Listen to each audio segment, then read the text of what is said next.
մի քանի տեղից, մի քանի աղբյուրից ուղարկել էին ինձ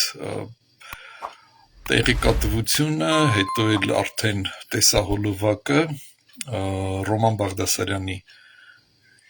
եթերը, որտեղ հիշատակում էր ինքը Ռուսաստանից Հայաստան ժամանող շուրջ 85,000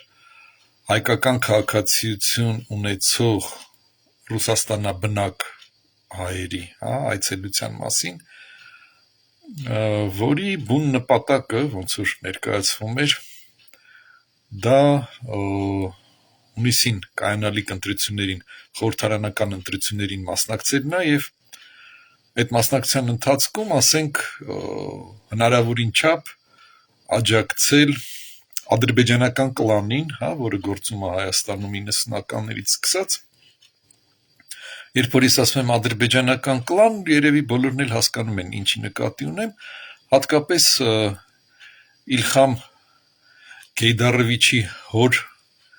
Սանիկի մասին է խոսքը, հոգևոր Սանիկին, որը տենց շոյված ժպտում եւ ծիծաղում էր, երբ որ Հեյդար Ալիևը իրան ինչ-որ բաներ ասում, նենց մեծավարի էլի, վերևից ներքև։ Ռոբերտ Սայիդովիչի մասին է խոսքը, իհարկե, եւ նրա շրջապատը, նրա աջակիցները, մենք սկզբից դա համարում էինք Ղարաբաղյան կլան, հետո պարզվեց, որ դա հաշվի առնելով կլանի ջոչի կամ ոնց որ վարչապետն ասում գլխի ազգությունը, դա ոչ թե Ղարաբաղյան կլաններ, այլ ադրբեջանական կլաններ կար եւ մնում է եւ այժմ, եւ իհարկե ադրբեջանական կլանը ունի մի շարք սատարողներ Հայաստանում, ցավով եմ դա ասում, բայց մեր հասարակության մեջ կա մի ստվար զանգված, որ ինչ ասեմ, սաղից բարձր իրանք են թուրք գոռում, բայց թուրքի դեմ չեմ ուզում ասել մարմնի որ մասն են բացում, բոլորին էլ դա պարզ է։ Ուրեմն ընկերներ, ինչ վերաբերվում է այդ 85,000 Հայաստանի քաղաքացիություն ունեցող Ռուսաստանաբնակ հայերի այցելությանը։ Շատ հնարավոր է։ Ռուսաստանի կայսրությունը, չասեմ իր վերջի օրերն է ապրում, բայց գուցե վերջի տարիները գտնվում է խորը ճգնաժամի մեջ այժմ։ Այդ ճգնաժամը տենց անզեն աչքով շատ դեպքերում չի երևում եւ շատ դեպքերում մարդիկ սենց ուղակի դուրս են գալի փողոց, շուրջը նայում են, հատկապես Մոսկվայում, ասում են, այ մարդիկ չեք ուզում է, փողոցները մաքրած է, խանութները աշխատում են, աշխատավարձ ստանում են մարդիկ, ամեն ինչ նորմալ է։ Դե այդ հարթության վրա, ամեն ինչ նորմալ է։ Մի քիչ որ խորը նայեք, կտեսնեք, որ շատ բան նորմալ չի, շատ քիչ բան է, որ նորմալ է, ավելի շուտ սենց ասենք, երկրի տնտեսությունը գրեթե արդեն, խոսքը Ռուսաստանի մասին է, գրեթե ապրում է հետընթաց, որտեվ 0,6% տարեկան տնտեսական աճը, դա այսօրվա պայմաններում, այսօրվա աշխարհի պայմաններում, դա արդեն հետընթաց կարող եք համարել։ Նորից ասեմ, այո, շատ հնարավոր է, շատ հավանական է, որտեվ ռուսական կայսրությունը հանձինս Կրեմլի, այսօր չի ուզում հրաժարվի իր այդ կայսրական ոտնձգումներից եւ այսօր Հայաստանը դիտարկելով որպես հարավային Կովկասում ոնց ասեմ, էլի հարմար խաղաքար, փորձում են իրանց ազդեցությունը վերականգնել եւ ամրապնդել Հայաստանում։ Այնպես չի, որ այսօր իրանց ազդեցությունը Հայաստանում 0 է, իդեպ ասեմ, Սայիդովիչի ժամանակ մեր Հայաստանի տնտեսության խոշորագույն օբյեկտներից մի շարք հանձնվեց Ռուսաստանին, սա բացառիկ երևույթ էր, ոչ մի երկիր տես չվարվեց, $100 միլիոն համարժեք բան ունենք, պարտք ունենք, այն էլ պարտք ասելով, որն է սովետից մնացած պարտք էր, ոչ մի երկիր դրա համար ոչ մի պատասխանատվություն չկրեց։ Սա ուղղակի պատրվակ էր, հարմար պատրվակ էր, դրա դիմաց իդեպ Սայիդովիչին ընդունեցին AFK System-ը ընկերությունը վերցրեց իրան տնօրենների խորհրդի անդամ որպես, հա, մի խոսքով անձնական բոնուսներ ստացավ մեր ադրբեջանական կլանի առաջնորդը, իսկ ինչա պետք ադրբեջանական կլանին, բոնուսներ, ջանդամը թե Հայաստանը վարի չի գնա, ջանդամը թե չի գնա, ոչ իրանց հայրենիքն է, ոչ էլ իրանք նախատեսում էին երկար ստեղ մնալ, հարց չկա, ինչ էլ նոմալնի, հետագա իրադարձությունների զարգացումը դա ցույց տվեց մի քանի անգամ շատ վառ ապացույցներով, էլ մարտի 1-ից չեմ էլ խոսում, հայ ժողովուրդը ոչ մի բան է ադրբեջանական կլանի համար, ոչ մի բան է։ Նորից եմ ասում, ոչ իրանց հայրենիքն է, ոչ էլ իրանք նախատեսում էին ստեղ երկար մնալ։ Անես չի, որ հիմա ստեղ է, հա, այդ վարչապետի ասած գլուխը։ Ուրեմն ընկերներ, ինչ կարանք մենք հակադրենք դրան։ Նու նախ եւ առաջ մի հատ պատկերացնենք ինչով է դա հղի առհասարակ։ 85,000 ոչինչ նենց նորմալ թիվ է, որը կարա ընտրությունների ընթացքում կշեռքի նժարների վրա, հա, ազդեցություն թողնի։ Ինչին է դա հանգեցնելու, եթե հանկարծ, ես չեմ հավատում դրան, բայց եթե հանկարծ ադրբեջանական կլանը նորից եկավ իշխանության Հայաստանում, եթե հանկարծ այն ինչը որ տեղի էր ունենում 90-ականներին, 2000-ականներին, 10-ականներին մինչև 18 թիվը, հա, կարոտով ենք հիշելու, ով որ ողջ կմնա մեզանից իհարկե, հա, կարոտով ենք հիշելու, ընկերներ, այն լուրջ կարոտով է, այս անգամ, արդեն իրանք թույլ չեն տա, որ որևիցե ընդդիմադիր Գյումրիից տենց քայլելով իջնի Երևան եւ հեղաշրջում կազմակերպի, թույլ չեն տա։ Ոնց թույլ չեն տա, ասեմ ձեզ ոնց թույլ չեն տա, Ռուսաստանում ոնց են վարվում։ Քանի ընդդիմադիր այնտեղ պարզապես սպանեցին, ոչ այս կողմ, ոչ այն կողմ։ Չեք հիշում։ Նիմցովը, Նավալնին, հերո չէին գնում։ Մասսայական գնդակահարում էին։ Նավալնին, հա, չգնդակարեցին, փորձեցին թունավորել, չստացվեց, գաղութում, հա, ռուսական գաղութում են էլ, հա, ընդհանրապես հարց չկա։ Այ հենց տենց մաքրվելու է, հա, ադրբեջանական կլանը եթե գա իշխանության Հայաստանում, նույն ձև մաքրվելու է Հայաստանի քաղաքական դաշտը։ Մաքրվելու է ճակերտավոր ասած էլի։ Վերացվելու է ցանկացած ընդդիմադիր քաղաքական ուժ պարզապես վերացվելու է։ Անես չի, որ մենք չենք տեսել էլի, թե դա ոնց է արվում, տեսել ենք, շատ լավ տեսել ենք, շատ լավ գիտենք, թե դա ոնց է արվում։ Հիմա չսկսեմ անպագորգոր հայտարարություններ անել, թե Ռուսաստանի գավառա դառնալու Հայաստանը, պարզավոր դառնալու է, ոնց որ մինչև այդ կար, հա, նորից եմ ասում, եթե ադրբեջանական կլանը եկավ իշխանության, հա, գլխավորած Ռոբերտ Սայիդովիչի կողմից, հետընթաց ենք ունենալու ընկերներ բոլոր այն ոլորտներում, որտեղ ունեցել ենք առաջընթաց, այս մի, չգիտեմ, 7 տարվա մեջ, հա, բոլոր այդ ոլորտներում ունենալու ենք հետընթաց։ Ես հետո կանդրադառնամ նրան, թե որտեղ եւ ինչ առաջընթաց ենք ունեցել, առանցին կանդրադառնամ։ Ինչպես կարելի է դրա դեմը առնել։ Մենք ոչ կարանք թույլ չտանք այդ Հայաստանի քաղաքացիներին, թեկուզ ճակերտավոր քաղաքացիներին, հա, բայց դե անձնագիր ունեն, որտեղ գրած է, որ իրանք Հայաստանի քաղաքացին, ոչ կարող ենք թույլ չտալ իրանց գալ Հայաստան, ոչ կարող ենք թույլ չտալ իրանց չմասնակցել ընտրություններին, մենք ժողովուրդս, բայց ուրեմն կան տարբեր երկրներում համապատասխան օրենսդրական կարգավորումներ, որը մենք կարող ենք ընդօրինակել։ Ժամանակ դեռ կա, մինչև հունիսը հələ 5 ամիս կա, հա։ Թող 5 չլինի, 4 լինի։ Գիտեք, կարելի է օրենսդրական կարգավորումներով համապատասխան զտում իրականացնել ընտրություններին մասնակցելու իրավունք ունեցող քաղաքացիների, այսինքն այն անձինք, ովքեր որ թեկուզ տարվա մեջ 180 օրից ավել բացակայում են Հայաստանից, եւ դա կապված չի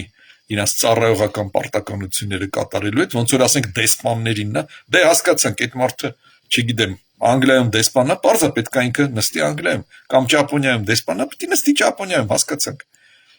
չի լինելու Հայաստանում։ Դա իր ծառայողական պարտականությունների հետ է կապված, մենակ դեսպանինը չէ, բնականաբար ռազմական կցորդա, մյուսը, մի խոսքով հասկացաք, դիվանագիտական աշխատողների մասին է խոսքը գնում, ով որ գործուղման մեջ է եւ այլն եւ այլն։ Եթե չէ, եթե քաղաքացին, թեկուզ եւ քաղաքացին 180 օրից ավել է բացակայել Հայաստանում կամ վերջի 10 տարիների ընթացքում գոնե կես տարի շարունակ չի բնակվել Հայաստանում, այդ արդեն կոնկրետ նորմավորումը կառավարության գործն է, հա, ուրեմն այդ քաղաքացիները իրավունք չունեն մասնակցել ընտրություններին, բոլոր դեպքերում խորհրդարանական ընտրություններին, տեղական ինքնակառավարման մարմինների մասին խոսք չի գնում, խնդրեմ թող մասնակցեն։ Սա գիտեք, ոնց որ ասում են, կենաց եւ մահու հարց է, էլի ընկերներ, լուրջ վերաբերվենք սրան։ Մեր վաղվա օրվա մասին է խոսքը գնում։ Հիմա շատերը կասեն, չէ, բայց ոնց ախր, բան, հենց այտենց։ Հա, հենց այտենց, իսկ ինչի՞ չէ որ։ Ինչի՞ չէ որ։ Մենք մեր երեխեքի ապագան պետքա գրավ դնենք։ Այն ռուսական ախմախ հերոստանգերությունը կերած, կուլ տված մասսային, հա, անկախ նրանից, որ իրաց գրպանում փոշոտած մի հատ Հայաստանի անձնագիր է դրած։ Այնքան ժամանակ չեն բացել, արդեն էջերը կպել է իրար։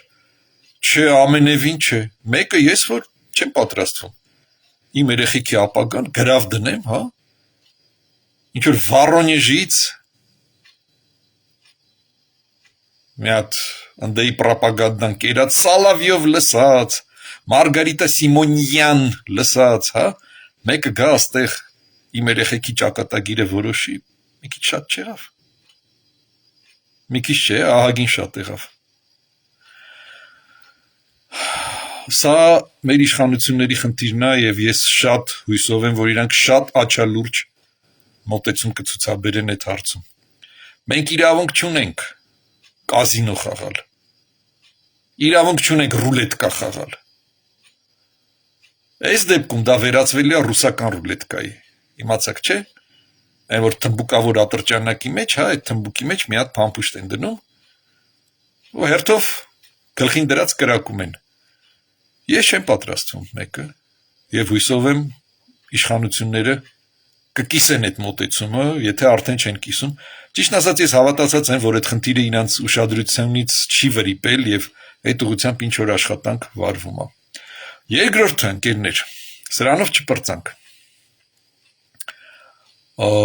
Հայաստանում մենք ունենք մեր արցախյան հայրենակիցների մի լուրջ զանգված շուրջ 100,000, հա, քաղաքացի բառը հələ որ դնենք մի կողմ, էլի, մասամբ քաղաքացիներ են, մասամբ դեռ չեն ստացել այդ կարգավիճակը։ Ես ժամանակին 2023 թվին դրա մասին խոսացել եմ, ավելի շուտ գրել եմ դրա մասին, մենք հայկական Facebook-ում հատուկ կատեգորիա ունենք օգտատերերի, որոնք պատրաստ են շատ ներողություն մերկ հետույքով դուրս գալ փողոց եւ ճճալ, այնքան որ իրանց վրա ուշադրություն դարձնեն, մի երկու հատ լայք դնեն, էլի, չգիտեմ, ասենք փողոց դուրս գալու պարագայում այդ լայքը իրանց որտեղի վրա են դնելու, հա, բայց մարդիկ այդ մոլուցքը ունեն, այդ կատեգորիայից մի քանի հոգի մի վայնասուն բարձրացրեցին, չէ, դուք տեսեք այս մարդը ինչ ասում, իսկ ինչ էի ես ասում էի հետեւյալը, որ այդ զանգվածը ուժեղացնելու է ադրբեջանական կլանի ընտրազանգվածը, էլեկտորատը, Ռոբերտ Սայիդովիչի սատարողների ընտրազանգվածն է լինելու դա։ Իմ ընկերը Գոռամատունին շատ լավ դիտարկում արեց, սաղից բարձր ճճում էր մեկը, Գոռը շատ լավ բնութագրեց, էլի, այդ ազնվորությանը իր բնութագրեց իր թմրանյութերի հանդեպ մոլուցկի միջոցով։ Հիմա անկերներ, խնդիրը ոչ միտեղ չի գոլոշացել, չի կորել, չի լուծվել, չի անհետացել, խնդիրը կա, առ այսօր, հա, մեր արցախցի բարեկամները, մեր հարազատները, մեր կեսը, հա, տարբեր են, մեջները կան ինտելիգենտ մարդիկ, որոնք շատ լավ հասկանում են ինչի ինչոց է, չեն ուզում հետընթաց ապրել, չեն ուզում վերադառնան այն սև ու մութ տարիներին, սև ու մութ թե բառացիորեն, թե ճակերտավոր, բայց ես ցավով պետք է խոստովանեմ, որ մեծամասամբ մեր արցախյան հայրենակիցները անվերապահորեն աջակցում են ադրբեջանական կլանին։ Տեսեք, սա պարադոքս է, սա օքսյումորոն է, հա, այսպես ասած, ոնց կարա արցախցին, որը տուժել է Ադրբեջանից, հա, այսպես թե այնպես, սատարի ադրբեջանական կլանին, բայց արի ու տես, որը տենց է։ Սայիդովիչի մոլլի երկրպագուներն են։ Պարադոքս է, տենց է, փաստ է հիմա։ Ոնց եղավ, որ սենց եղավ, մի կողմ դրած, սա փաստ է։ Հիմա էլի մի քանի տեղից ինֆորմացիա եկել, տեղեկատվություն եկել, որ պատրաստվում են նաև այդ կողմից ակտիվ գործողություններ ադրբեջանական կլանի կողմից եւ իրանց ստեղի սատարող շունիկների կողմից։ Ինչ են ուզում անեն, ուզում են համոզեն մեր արցախյան հայրենակիցներին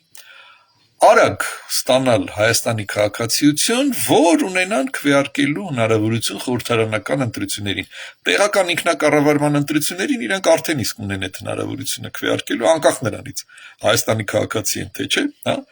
եթե գրանցում ունեն, ուրեմն կարող են քվեարկել։ Բայց խոսքը գնում է հիմա խորհրդարանական ընտրությունների մասին։ Ընկերներ, ուշ թե շուտ այդ ամբողջ զանգվածը ինտեգրվելու է մեր հասարակության մեջ։ Այդտեղ չկա երկու կարծիք։ Պարզապես պետք է սերունդ փոխվի, հա։ Մենք այդտեղ խնդիր ունենք, լուրջ խնդիր ունենք։ Տեսեք, այս տարիների ընթացքում մինչև 23 թիվը ինչ է տեսել մեր հարազատ արցախցին Արցախում։ Մեր հարազատ արցախցին Արցախում տեսել է կոռուպցիա, տեսել է ֆեոդալական կարգեր, պետք է երրորդ անգամ կրկնեմ, ֆեոդալական կարգեր։ Հələ մեկը փորձեր Ստեփանակերտի փողոցում վազանց կկատարել 10 կիլոմետր/ժամ արագությամբ երթևեկող ավտոմեքենային, որի մեջ նստած էր Սամվել Բաբայանը։ Հələ մեկը փորձվեր։ Անենց մի հատ սև օրեր դառնալու իր համար, զրկվելու էր այդ իր մեքենայից ու լիքը ուրիշ բաներից։ Ախր մեր հարազատ արցախցին դա է տեսել Արցախում, բռնություն է տեսել, ֆեոդալական կարգեր է տեսել, ոտնահարվել է իր եսը, իր ինքնասիրությունը, իր ամեն ինչը այս տարիների ընթացքում։ Ու գիտեք, որ բավականին երկար է դա տևել, շատերի համար դարձել է արդեն սովորական երևույթ։ Հիմա արցախցիները մեծամասամբ դա նորմալ են ընդունում։ Երբ որ հարցնում ես, բայց լավ, ախր ո՞նց եք դուք հանդուրժում, էլի, դե ինչ անես։ Բայց դե տես ասում, հոսանքը էժան էր, գազը էժան էր, աշխատավարձը բարձր էր, թոշակը բարձր էր։ Ճիշտը ավելի բարձր էր, քան թե Հայաստանում, որտեղ Հայաստանից գիտենք բոլորս տարեկան 400 միլիոն, այդ արդեն այս իշխանության օրոք, տարեկան 400 միլիոն դոլար պարզապես գնում էր Արցախ։ Հետո այնտեղ ինչ էր լինում Արցախում, այսինքն տեսանք ինչ էր լինում, էլի։ Տեսանք։ Այն աղքատ Ռոբերտ Սայիդովիչը դարավ միլիարդատեր։ Դե նա բան էր, ձեռնարկատիրության հանճար էր, պարզապես իր հանճարեղ ունակությունները այն ժամանակ, հա, պարտորգի պարտիական քարտուղարի պաշտոնից այն կողմ թույլ չտվեցին իրան աճել։ Հեյդար Ալիևի երեսին այն ներքևից վերև էլի ժպտալով եւ ծիծաղելով, հա, ժամանակ անցկացնելուց այն կողմ թույլ չտվեցին իր ունակությունները, բայց այ հենց հասավ Հայաստան իր այդ փայլուն ունակությունները ի վերջով այ գտան կիրառման դաշտը եւ մարդը դառավ միլիարդատեր։ Հիասքանչա, բան չասեցի։ Նույնը իր երեխեքը, նույնը մյուսը, Սերժա, այնա, Զիրթա, Զիբիլա, մի խոսքով, այդքան մարդա չէ եկել այստեղ դարել, թե միլիարդատեր, թե միլիոնատեր, անես չի որ մենակ Արցախից, յանի այստեղ մեր այս հիմիկվա օլիգարխները ով էին ինչ դառան, բոլորս շատ լավ գիտենք, չէ։ Ախր գիտակցում ենք, հո մենք հիմար չենք, այդ սա գիտակցում ենք։ Բայց գտնվում են Հայաստանում տուզիկներ, նորից եմ կրկնում տուզիկներ, հա, որ այդ ամեն ինչը տեսնելով առերևույթ սատարում են ադրբեջանական կլանին եւ նրա առաջնորդին։ Սատարում են էլի մարդիկ, հոզորով չի։ Մեր հասարակության մի մասն են։ Սա մենք ընկերներ վճարում ենք 90-ականների դիմաց։ Այ հիմա եկելա վճարելու պահը, մենք վճարում ենք։ Մեր հասարակությունը այսպես փչացավ, որ այսօր կարող է մարդիկ լինեն, որ սատարեն ադրբեջանական կլանին ու դրա առաջնորդին։ Հասկանում եք, ուր ենք հասել մենք։ Ու դա անես չի, որ լուսնից ընկան դրանք բոլորը։ Մեր հասարակության մեջից դուրս եկան։ Թե Լևոն Տեր-Պետրոսյանը, թե Ռոբերտ Քոչարյանը, թե Սերժ Սարգսյանը, դրանք բոլորը դուրս եկան մեր հասարակության մեջից։ Ես չեմ տարանջատում Արցախի հասարակությունը, հա, ճիշտ, անդե գավառականներ, անդեղ ադրբեջաներ, հա, ռեալ, անդեղ ադրբեջաներ, ադրբեջանական իշխանություններ եւ այլն, հա։ Բայց սա մշակութային հասարակության խնդիրը չի։ Սա գաղափարախոսության հարց է եւ դա սովետը անցած քաղաքացու դժբախտ ճակատագիրն է։ Այն Լևոնից ենք սկսել։ Մի քիչ էլ հետ գնանք էլի։ Ինչի Կարեն Դեմիրճյանի ժամանակ մեր հասարակությունում կաշառակերությունը չէր ծաղկում, կոռուպցիան չէր ծաղկում, ընկերներ։ Եկեք խոստովանենք, էլի մենք հիմա այ վճարում ենք։ Այն մեր ապրած կյանքի համար, որ ոչ մի բանի մասին չէինք մտածում լուրջ, հա։ Տենց ոնց հոսքը տանում էր ջրի, տենց այդ հոսքով էլ մենք էինք ընթանում։ Ես հույսով եմ, որ մենք դրա տակից դուրս կգանք։ Հիմա անդրադառնամ իմ ասացի այն սկզբնամասին, ելակետային թեզին։ Արցախցիները ուշ թե շուտ դառնալու են մեր հասարակության բաղադրիչը։ Իրանք ձուլվելու են մեր հասարակության մեջ, մեր քաղաքակրթության մեջ, այո։ Սակայն այսօր, ընկերներ, մենք դեռ դա չունենք, զորով չի։ Ուստի, եթե արցախցին, որը երկար ժամանակ, 2 տարուց ավելի, չէր ընդունում Հայաստանի քաղաքացիությունը, զուտ միայն այն պատճառով, որ չունենալով քաղաքացիություն, որպես փախստական կունենան ինչ արտոնություններ, բան չասեցի։ Ամեն մեկը իր համար է որոշում, ընկերներ, Աստված սիրելիս, ամեն մեկը իր համար է որոշում։ Շիդրինը լավ խոսք ունի, ասում, один любит арбуз, а другой свиной хрящик։ Հիմա սա ամեն մեկը իր համար է որոշում, բայց այս մարդիկ չէին ստանում Հայաստանի քաղաքացիություն, ինչա թե ունենան այդ արտոնությունները, Աստված սիրելիս իրանց գործնա։ Հիմա եթե սկսեն թափով ստանալ Հայաստանի քաղաքացիություն զուտ նրա համար, որ մասնակցեն խորհրդարանական ընտրություններին, իրանք դեռ պատրաստ չեն մասնակցել Հայաստանի խորհրդարանական ընտրություններին։ Այո, դեռ պատրաստ չեն։ Ցավոք։ Շատ կուզենայի, որ իրանք այսօր արդեն կազմեին մեր քաղաքակրթության մի մասը։ Դա այսօր այդպես չի։ Այդ զանգվածի մեջ չափազանց շատ են Կրեմլի հպատակները, այսենց հպատակները, երկրպագուները չեն։ Կրեմլը երկրպագու չունի ամբողջ աշխարհում, նա ունի հպատակներ, որոնք պատրաստ են ծառայել։ Հիմա մեր արցախյան հայրենակիցների մեջ չափազանց շատ է այդ տոկոսը Կրեմլի հպատակների։ Ուստի, էլի օրենսդրական կարգավորման հարց է, մենք չենք կարա, մենք ժողովուրդս կանգնենք ընտրական տեղամասի դռան առջև, ասենք չէ, մի րոպե, չէ, այդպես բան չկա։ Սա օրենսդրական կարգավորման հարց է։ Մասնակցում ես խորհրդարանական ընտրություններին, ուրեմն պետք է առնվազն 10 տարի առաջ ստացած ելնես այդ քաղաքացիությունը 10-ը պայմանական թիվ է X դրեք այնտեղ ինչ որ մի բան սա մեր իշխանության խնդիրն է էլի մի քիչ շատ է որ խնդիրները գցում ենք իշխանության վրա բայց ուրիշ ճար չունենք ով պետք է սա անի մենք հո մեզնով չենք կարա դա անենք հա ինչը մենք կարանք մեզնով անենք դրան կանդրադառնամ ես անպայման բայց սա իշխանական խնդիրն է սա իրանք պետք է օրենսդրական կարգավորումների միջոցով այս հարցին լուծում տան հարցը լուրջ է անկերներ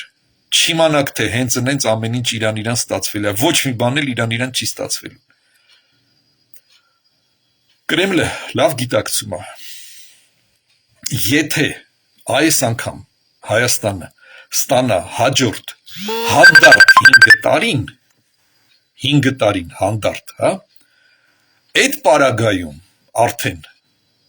Ռուսաստանը երբեք չի վերականգնի իր ազդեցությունը Հայաստանում երբեք որովհետև Հայաստանը այդ հանդարտ 5 տարվա ընթացքում կդառնա այնց արդեն հզոր երկիր չեմ ասում հզոր գերտերությունների հա մակարդակի վրա բայց հարավային Կովկասում նա այնց լուրջ ուժ կլինի արդեն որ հնարավոր չի լինի Հայաստանում վերականգնել այդ տխմար ռուսական ազդեցությունը հնարավոր չի լինի Հիմա ընկերներ ինչ կարանք անենք մենք Միակ բանը որը կարանք անենք մենք որպես Հայաստանի Հանրապետության քաղաքացիներ որպես հայրենասեր քաղաքացիներ ընկերներ դա ընտրություններին մասնակցելն է դա ընտրարշավում մասնակցելը պարտադիր չի ցույցերին չգիտեմ հավաքներին չէ ձեր ախմախ հարևանին բացատրելը ինչը սա արդեն իմացեք ընտրություններին մասնակցել եք շատ ներողություն ռուսական արտահայտության համար օտիդո ըստ պահանջի իմացեք թե մասնակցել եք ընտրություններին ու այսպես մասնակցել եք հա մի երկու հիմարի որոնք տեղը չեն բերում որը որից հետո է բացատրեք որ սա սենց է տղա ջան աղջիկ ջան սա սենց է մի երկու տականքի որոնք փողով պատրաստ են վաճառել թե իրանց ապագան թե մեր ապագան թե մեր մատղաշ սերնդի ապագան հա ամոթանք տվեք այդ տականքներին massայական ամոթանք տվեք ուրիշների ներկայությամբ հա որ մի քիչ սթափվեն սրանք այ մարդ Այդ ինչքան կրնի լավ 5000 դրամով կամ 10000 դրամով կամ թեկուզ 100,000 դրամով այ մարդ ինչն եք վաճառում Այդ ինչն եք դուք վաճառում գիտակցում եք Թե գիտեք այդ դուք ձեր ձայնը ծախեցիք ոչինչ ընդհանուրի վրա չի ազդի այ մարդ կազդի Ձեր նմանները շատ են ձայն ծախողները Սա պարզ է այս խոսքս ուղում եմ նրանց ովքեր իրենց ձայնը վաճառել են եւ պատրաստվում են վաճառել Չիմանաք թե քիչ են, բա թե չէ ոնց էր ադրբեջանական կլանը 20% հավաքում ընտրությունների ժամանակ, ձեր պատկերացնելով, հա տենց, ձայներ առնելով Ընկերներ, ինչ ունենք մենք այսօր, ինչը կարող ենք կորցնել, մի հատ եկեք դրան անդրադառնանք, էլի Իմ հասակակիցները, ինձանից մեծերը, ովքեր որ 90-ականները ոչ միայն տեսել են էլի աչքի պոչով, այլ այդ 90-ականներին պատասխանատվություն են կրել իրենց մոտիկների համար, իրենց հարազատների համար, իրենց ընտանիքի անդամների համար, հա? Կարան համեմատականներ անցկացնեն։ Հարցը ինչ էր, որ ցուրտ էր, մութ էր, լույս չկար, գազ չկար, ջեռուցում չկար, այդ իր հերթին։ Հարցը անգամ այն չէր, որ ամեն մի սենց բարկա քուչայում հերը բոլորից էլի այն սև կտորներ կպցրած շաբաթը մեկ էլ նորներ կպցվում վրան ոսկեգույն տառերով գրած էր մի տղամարդու անուն կողքն էլ երկնիշ մի հատ թիվ էր դա էլ տարիքներ ընկերներ գիտեք ինչքան կարա այտենց կողքը գրած 18, 19 Դե կհիշեք էլի, ովքեր 90-ականներին ստեղ էին Այդ Ղարաբաղյան ավանտյուրան ընկերներ մեր վրա ահավոր թանկ նստեց, ահավոր թանկ Ես դրա մասին խոսացել եմ, արդեն ասել եմ մի անգամ էլ եթերում գնահատականները տվեցի, մաթեմատիկական գնահատականները, հաշվարկները Բայց մենք հələ երկար ենք հաշվելու էլի այդ կորուստները։ Ինչ ասեմ, ոնց որ թե Ղարաբաղյան ավանտյուրայի վերջը արդեն մենք տեսանք։ Ոնց որ թե մեր այս երկարամյա եւ ոխերիմ թշնամու հետ, եսի նկատի ունեմ Ադրբեջանը, ոնց որ թե արդեն կնքվեց խաղաղության պայմանագիր, պետք է հաստատվի ուրեմն, հա, եւ մենք հանգիստ անցնենք առաջ, կհաստատվի ինքը ընտրություններից հետո։ Ես հիշում եմ 21 թվականի ընտրությունները, ընկերներ, ես բնակվում եմ հիմա առաջի մասիվում եւ շատ անգամ Լվովյան փողոցով անցնելիս տեսնում էի այնտեղ երկու շին հրապարակ կար, նորակառույց շենքեր էին էլի մարդիկ կառուցում, միշտ այնտեղ վերամբարձ կռունկ էր կանգնած, մի խոսքով աշխատանքը եռում էր, մոտիկացավ այդ ընտրության օրը, մեկ էլ այս աշխատանքները կանգնեցին, այդ վերամբարձ կռունկները տեղից հավաքեցին, բաներ, ավտոմեքենայի շասի վրա էր, էլի այն երկաթ գծի վրայի կռունկներից չէր, հա, հավաքեցին տարան սաղ, կանգնեց շինարարությունը, սպասում էին ընտրություններին, հետո ընտրությունը եղավ, փառք Աստծո, փառք մեր ժողովրդին, որ ճիշտ ընտրություն կատարեցին, ընկերներ, ամոթ ինձ, եթե ես մի բան չափազանցացնում եմ, արդյունքները հրապարակելուց հետո հաջորդ օրը շինարարությունը վերսկսվեց, երկու շին հրապարակնել, վերամբարձ կռունկները բերեցին, նորից կանգնացրեցին, բանվորները եկան, աշխատանքը սկսվեց, շենքերը սկսեցին կառուցել, հասկանում եք ինչ ասա նշանակում, ձեռներեցները վախենում էին, ասում էին կարող ախր նենց լինի, որ վաղը էլի մի հատ ավտոբուսի վարորդ Սաշիկ անունով գա մի հատ չտես գոմում ծնվել, թրիկի մեջ մեծացել են այդ մարդիկ, չտեսեն էլի, կան հանկարծ ասեն կեսը իմնա, ինչ պետք է պատասխանեն, փողը դե իրանք են տվել ամբողջությամբ, հա, դրա համար մարդիկ կանգնացրել են շինարարությունը, հենց ընտրության արդյունքները հրապարակեցին, հաջորդ օրը վերսկսվեց ընկերներ, շինարարական աշխատանքները, Ադրբեջանի ղեկավարությունը նույնպես հետևում է մեր ներքաղաքական գործընթացների զարգացման ընկերներ։ Հայաստանը այսօր արդեն այն ուժն է, որ անտեսել չի կարելի։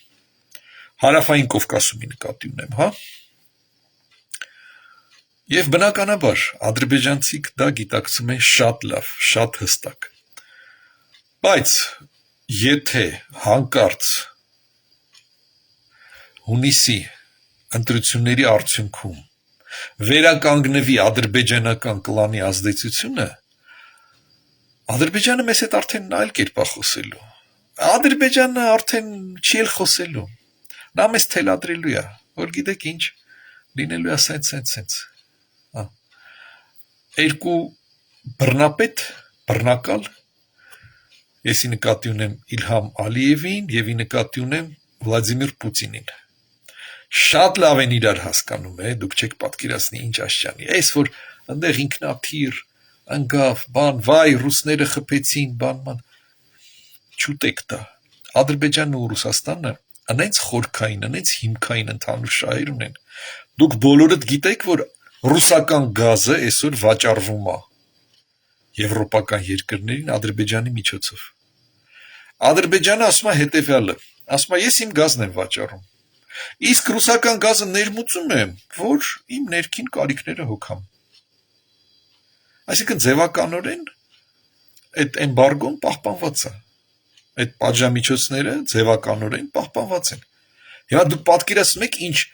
խորքային ընդհանուր շահեր ունեն Իլհամ Ալիևը և Վլադիմիր Պուտինը, եթե չեք պատկերացնում, ես ցավակցում եմ ոչ թե ձեզ, այլ ձեր հարազատներին, կրակն են ընկել էլի ձեր ձեռը, եթե այսքանից հետո չեք պատկերացնում դա, այսքանից հետո գիտեք թե Ադրբեջանը ու Ռուսաստանը, չէ, նրանք հակառակ կողմեր են, այ մարդ, լրջացեք էլի, մեր հետ է Ռուսաստանը հակառակ կողմ և միշտ եղել է, այդ հեքիաթներն էլ մոռացեք, հա, գնացեք Պետրոս առաջինի ժամանակներից սկսեք կարդացեք էլի այդ կախր այդ անդերը, այդ ամեն ինչը կա, այսօր գոյություն ունի համացանց։ Այդ պատմությունը բոլորի համար մատչելի է, բաց աղբյուրներից կարդացեք, տեղեկացեք։ Ռուսական հեռուստատեսությունը քիչ նայեք։ Տես նայելով եկանք էլի ընկանք այսօրը։ Կարդացեք ու կտեսնեք էլի։ Այն վաղտվանից սկսած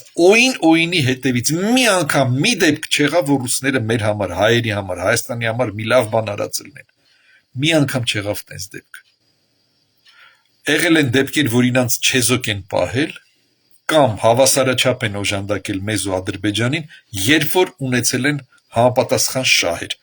Միայն այդ դեպքերում ընկերներ, միայն այդ դեպքերում, այն որ զենք բանման վաճառեցին բան 90-ականներ, նախ վաճառեցին, նվեր չտվեցին, երկրորդը ունեին համապատասխան շահեր, պահում էին պարիտետը մեր ու Ադրբեջանի միջև, որ ոչ մեկ վերջնական հաղթանակ կարողանանք տանել են, ասել ասողի գնանք հասնենք Բաքու, ստեղ, ընդեղ, ոչ էլ պարտվենք նենց որ Ղարաբաղից դուրս գանք, մնում էր իրանք լավ բառ ունեն, тлеющий конфликт, այսինքն թույլ էր տալի իրանց, սենց իրանք բարձանում էին արբիտրի դերում էին արդեն, էլի, իրանց հաստատում, իրանք էին որոշել ու որոշում էին երկար տարիներ շարունակ, մինչև այս հանգույցը վերջապես չհանգուցալուծվեց, այսօրվա իշխանության օրոք եւ այդ իշխանության շնորհիվ ընկերներ շատ ենք խոսացել տարբեր բացթողումներից, ես էլ եմ խոսացել, Գորնելա խոսացել, ընկերներ, մի բան է բացթողումների մասին խոսել։ Այլ բան է, երբ որ դու ունես հակաժողովրդական իշխանություն, երբ որ դու ապրում ես բռնապետության մեջ,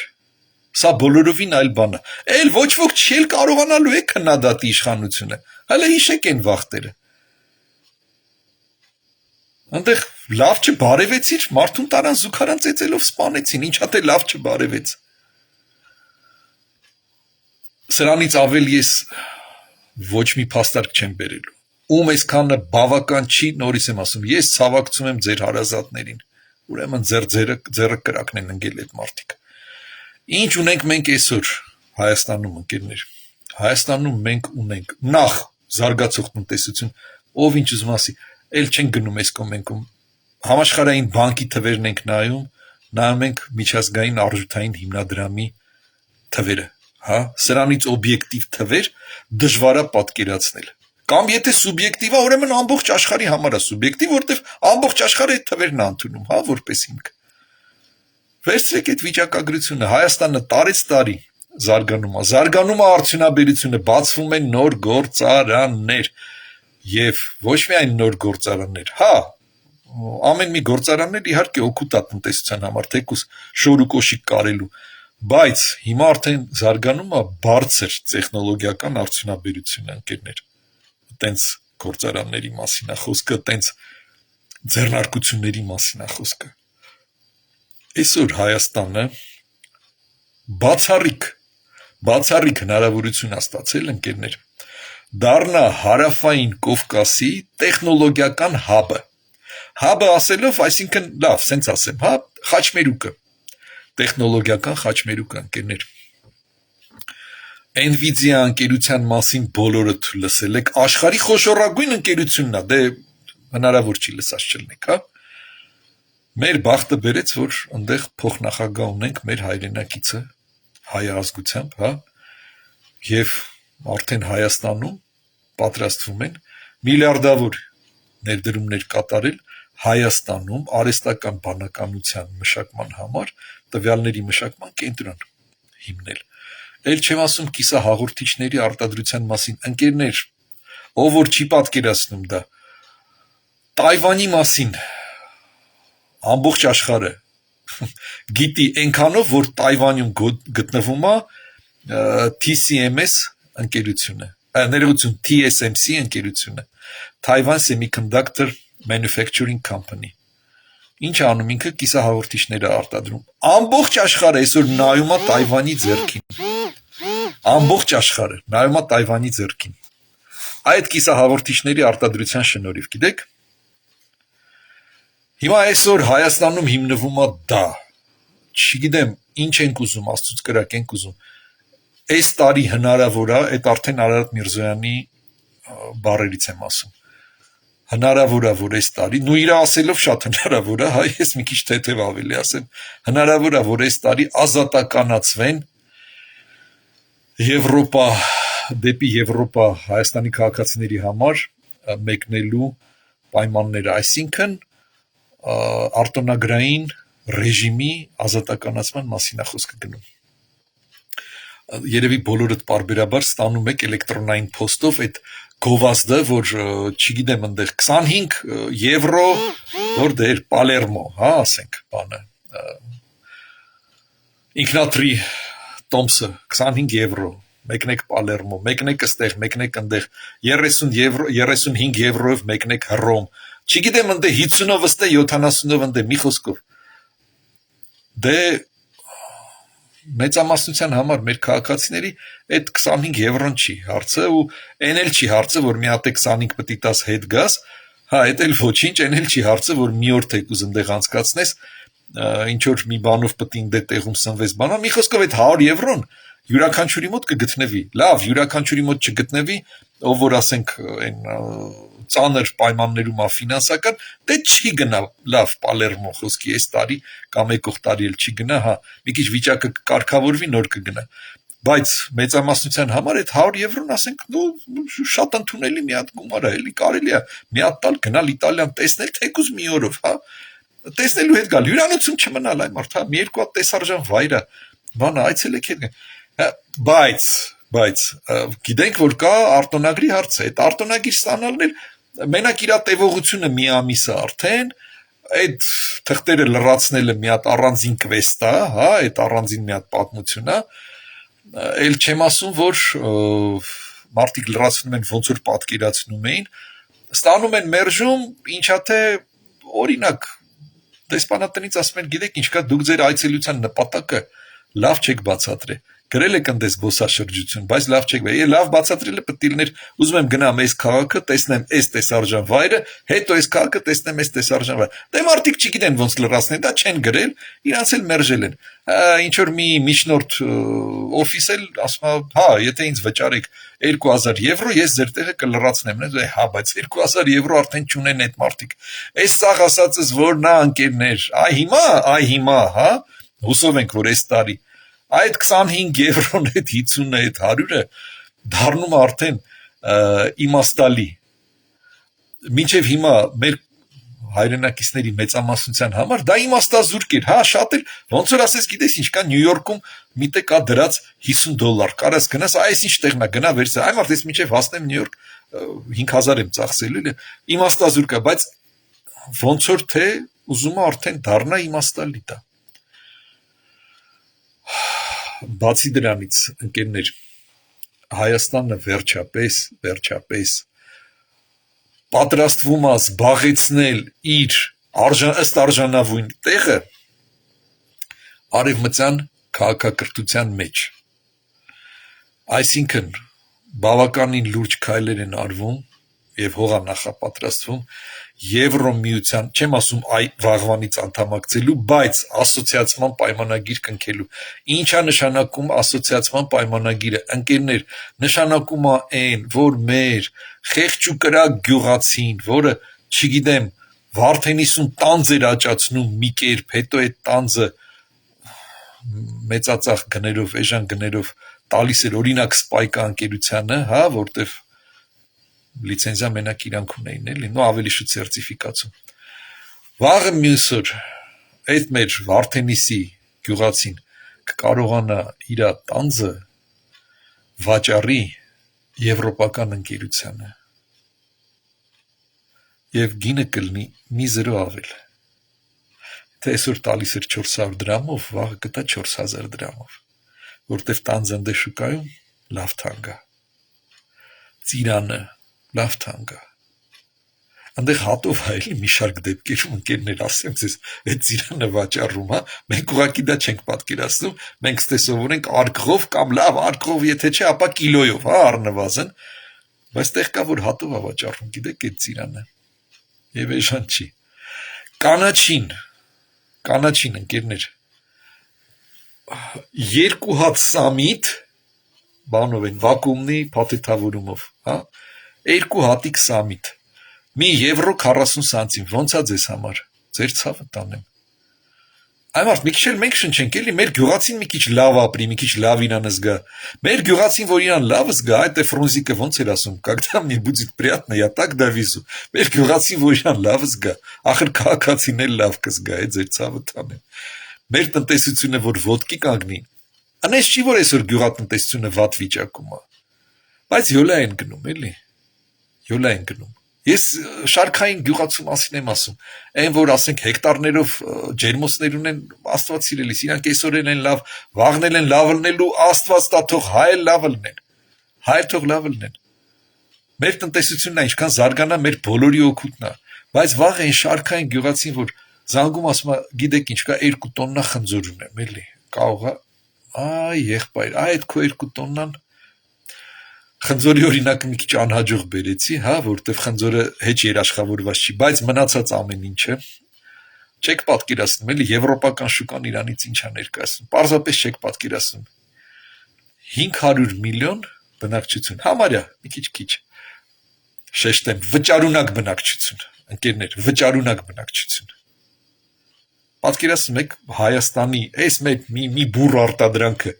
ինչ է որ այնտեղ սենց միանգամից չցրվի, միանգամից չշնչեն, այսպես ասած, չմոռանանք, որ մերը չեմ ասի օրգանիկ է, բայց այն ամենազզվելի թունաքիմիկատները չենք օգտագործում։ Պետք կլինի առհասարակ կանցնենք եվրոպական թունաքիմիկատների, ինչ ա եղել որ։ Այս ամեն ինչի համար եմ ասում, ընկերներ, Հայաստանի առջև վերջապես բացվել են դռները, վերելք ապրելու։ Ես չգիտեմ մենք ինչքանով ենք դրան արժանի, էլի, մեր 90-ականների անցյալը մինչև հիմա ասես ծանր բեռա մնացել, էլի, մեր խղճի վրա, բայց երկրի առջև բացվում են այս դռները, մեր կողմից հանցագործություն կլինի, այս պատմական շանսը, սենց շանս երբ է ունեցել Հայաստանը, ձեր ցավը տանեմ, բոլորդ քչից շատից պատմությունը գիտեք, էլի, սենց շանս Հայաստանը երբ է ունեցել, չգնաք Տիգրան Մեծի տարիներին, հա, այդ շանսը մենք բաց թողեցինք իդեպ, այս մեր վերջի ժամանակներում, վերջի 100 տարին նայեք, 200 տարին, 300 տարին, հա, երբ է ունեցել Հայաստանը, սենց հնարավորություն, երբեք ընկերներ, երբեք, մեր կողմից, նորից եմ ասում, հանցագործություն կլինի, այսօրվա Հայաստանի քաղաքացիներն են պատասխանատու դրա համար, մեր կողմից հանցագործություն կլինի, այդ շանսը չօգտագործել, այդ շանսը բաց թողել, հանկարծ բաց թողեցինք, էլ մյուսը կլինի, չգիտեմ, 100 տարի հետո, կամ էլ չի լինի 100 տարի հետո, երբ որ կփլուզվի ռուսական կայսրությունը, իսկ Հայաստանի նման սենց հենակ ունենալով հանդերձ, մի հատ էլ հենակ ունի Վրաստանն է, հա, դժվար չի լինի արդեն երկարաձգել այդ ագոնյան, էլի, հա, հետո պատկերացնում եք Ադրբեջանը մեր հետ ոնց է խոսելու, հրամայական տոնով արդեն, մենք դառնալու ենք Ռուսաստանի գավառներից մեկը,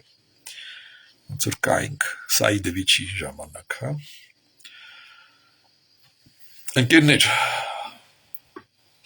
սա քաղաքական հարց չի միայն, սա մեր կեցության հարցն է, մեր գոյատևելու հարցն է, ուզում ենք ապրենք Հայաստանում, թե չէ, սա է,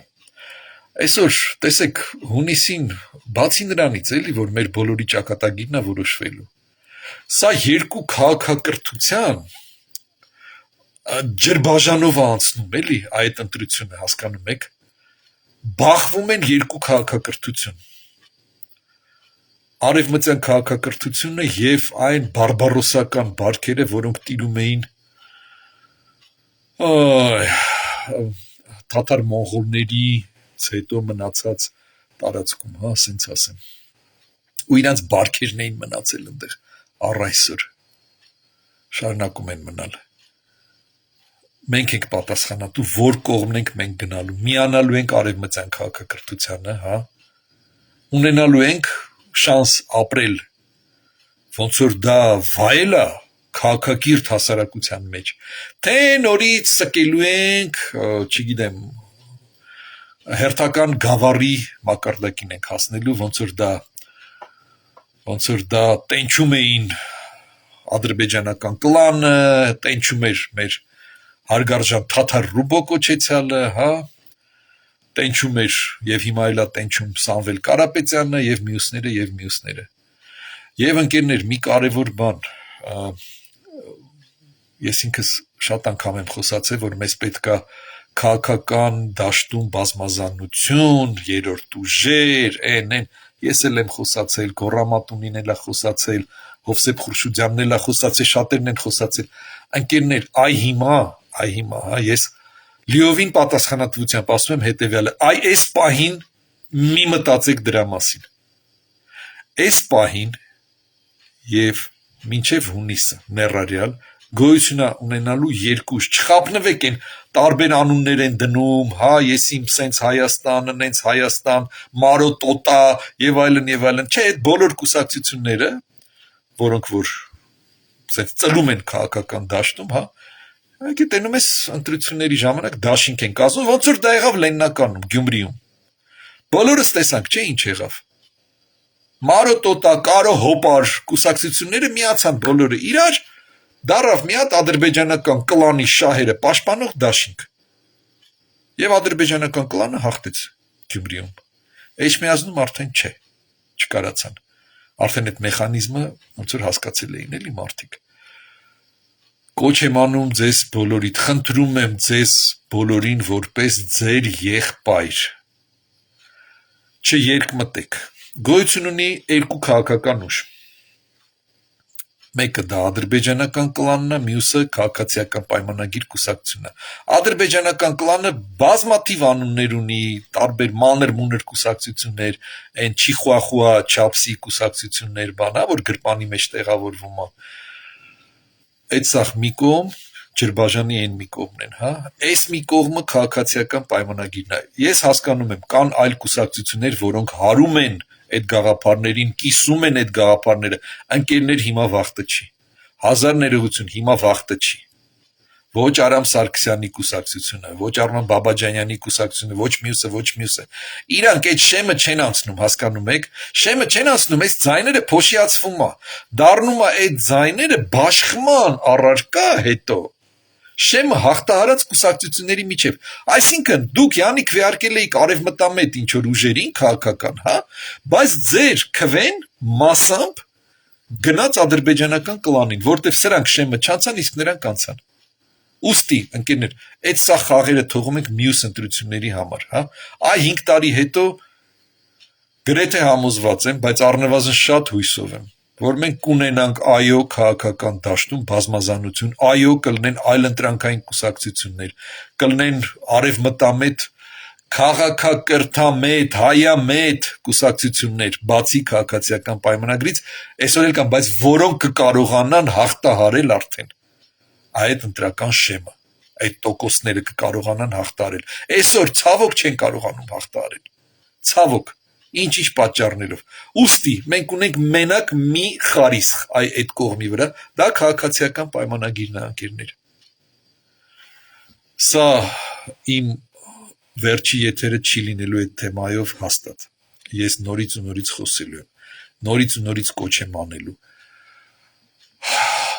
բոլորիդ առաջարկում եմ այս թեմայի շուրջ ինչ ունեն ասելու գրեք ընկերներ գրեք սա մեր բոլորի խնդիրն է ճիշտ հասկացեք սա մեր բոլորի խնդիրն է կամ մենք հաղթում ենք կամ կործանվում ենք ու չմտածեք ընդ էլի մայա խատը սկրայով չէ փոքր բիզնեսներն էին խլում ադրբեջանական կլանի վախտով Բիզնես չունեք, ձեր աշխատատեղը կզբաղեցնի ադրբեջանական կլանի երկրպագուներից մեկը։ Ընկերներ աչալուրջ մոտեցում, աչալուրջ վերաբերմունք, ինչ ասելիք ունեք, եկեք սենց, գրեք, քննարկենք, թե Facebook-ում մեկնաբանությունների տեսքով, թե այսենց ուղիղ եթերների ժամանակ, ես ուղիղ եթերի ժամանակ չեմ հասնում իհարկե կարդալ ձեր մեկնաբանությունները, բայց անպայման եթերից հետո շատ ուշադիր կարդալու եմ եւ դրանք կլինեն նյութ հաջորդ քննարկման համար, հաջորդ եթերի համար։ Այս արանքում գրեք մեկնաբանությունով կլինի, ոնց կլինի, մեսենջերով կլինի, եկեք իրար հետ այս հարցը փորձենք քննարկել եւ ինչ որ